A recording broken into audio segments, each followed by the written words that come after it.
અરવલ્લી જિલ્લાના એક ભ્રષ્ટ વિભાગની વાત કરવી છે. વિભાગ છે અરવલ્લી ખાણ ખનીજ વિભાગ. સત્તાના સોળે શણગાર, તંદુરસ્ત છે લૂંટના ધંધા. અરવલ્લી જિલ્લાના એક ભ્રષ્ટ વિભાગની વાત કરવી છે. વિભાગ છે અરવલ્લી ખાણ ખનીજ વિભાગ. ઘણા બધા મુદ્દા છે. એક વાત કરું, અત્યારે જિલ્લામાં ઓવરલોડ ગાડીઓ અને રોયલ્ટી પાસ વગરની ગાડીઓમાં પકડવામાં આવતી નથી, તોડ કરવામાં આવે છે અને હપ્તાઓ લઈને છોડી દેવામાં આવે છે.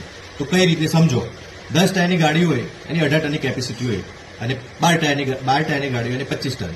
એટલે માનો કોઈ ગાડી પકડાય છે 12 ટાયર વાળી અને એમાં 40 ટન માલ ભરેલો છે, તો 15 ટન ઓવરલોડ થયો. જો રોયલ્ટી પાસ હોય તો ટને 15,000 એટલે 2,25,000 દંડ થાય. એટલે 2,25,000 સરકારી તિજોરીમાં જાય. તો આ લોકો તો આ ચોરો સરકારને જ લૂંટી રહ્યા છે. નુકસાન તો સરકારી તિજોરી છે. કાયદેસરની કાર્યવાહી થાય તો 2,25,000 સરકારની તિજોરીમાં આવક થશે એટલી. પણ નહીં, લાખ રૂપિયા 1.5 લાખ લઈને તોડ કરી દેવાનું. અને સેમ વસ્તુ માનો કે રોયલ્ટી પાસ ના હોય તો 40 ટનનો 5,000 લે કે 2 લાખ દંડ થાય અને લાખ રૂપિયા કમ્પાઉન્ડિંગ ચાર્જ એટલે 3 લાખ દંડ થાય. એટલે એને ના લેવા માટે વચ્ચેનો રસ્તો તોડ કરીને એમને પોતાની તિજોરી ભરવા માટે લાખ રૂપિયા 1.5 લાખ રૂપિયાનો તોડ કરીને છોડી દેવાની.